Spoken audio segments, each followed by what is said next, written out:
घाटी से गुजरते थे इस बार नहीं आए। छगन का भाला बेकार था क्योंकि वह अदृश्य दुश्मन से नहीं लड़ सकता था। वह दुश्मन था भूख। कबीले में डर फैलने लगा। क्या हमने जंगल को नाराज कर दिया? क्या हवा हमें मारना चाहती है? जहां ताकत जवाब दे जाती है वहां अंधविश्वास जन्म लेता है। उस समूह के भीड़ के एक कोने में एक और शख्स था, बरमुंडा। बरमुंडा शिकारी नहीं था। उसका शरीर दुबला पतला था। उसकी एक आंख में चोट का निशान था। अक्सर रात में वह कांपने लगता, मुंह से झाग निकलता और वह अजीब आवाजें निकालता। कबीले के लोग उससे दूर रहते थे। उन्हें लगता था कि उस पर साया है। लेकिन इस भूख के संकट में जब सरदार छगन के पास कोई जवाब नहीं बचा तो सबकी उम्मीद उस पागल बरमुंडा पर टिक गई। क्यों? क्योंकि बरमुंडा कहता था, मैं उन्हें देख सकता हूं जो तुम्हें नहीं दिखते। एक रात जब आग बुझने वाला था, बरमुंडा उठा। उसने किसी से बात नहीं की।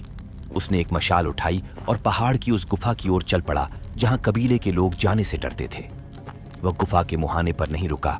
वह अंदर गया, बहुत अंदर, जहां रोशनी की एक किरण भी नहीं पहुंच सकती थी। यहां न्यूरोसाइंस एक दिलचस्प मोड़ लेता है।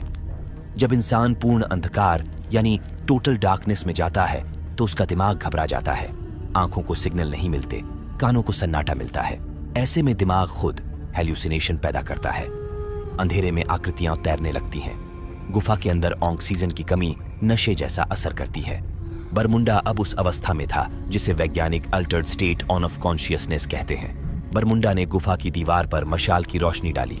दीवार उबड़ खाबड़ थी, लेकिन बरमुंडा के नशे में चूर दिमाग ने वहां एक आकृति देखी। उसे लगा कि दीवार से एक बाइसन निकल रहा है। फिर उसे लगा कि उसकी खुद की आत्मा शरीर से बाहर निकल रही है और एक शेर में बदल रही है। उसने दीवार पर कोयले से एक चित्र बनाया, आधा इंसान आधा जानवर। यह सिर्फ काल्पनिक कहानी नहीं है। ऐसे ही सबूत जर्मनी में मिली लायन मैन की मूर्ति जो 40,000 साल पुरानी यही साबित करती है। इस तरह बरमुंडा डरपोक से एक तांत्रिक व्यक्ति बन गया था। बरमुंडा को लगा कि उसने आत्माओं से बात कर ली है, उसने सौदा कर लिया है। अगली सुबह बरमुंडा वापस आया। वह बदल चुका था। उसकी चाल में एक अजीब सी शक्ति थी। 50 लोगों का कबीला उसे घेर कर खड़ा हो गया। बरमुंडा ने कुछ नहीं कहा। उसने एक सूखी खाल पर हड्डी से ताल देनी शुरू की।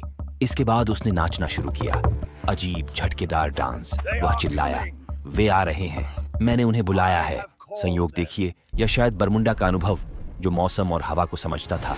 2 दिन बाद रेंडियर का झुंड घाटी में वापस लौट आया, जिससे शिकार हुआ और समूह पेट भरा। लेकिन अब कबीले की नजर में हीरो शिकारी नहीं थे,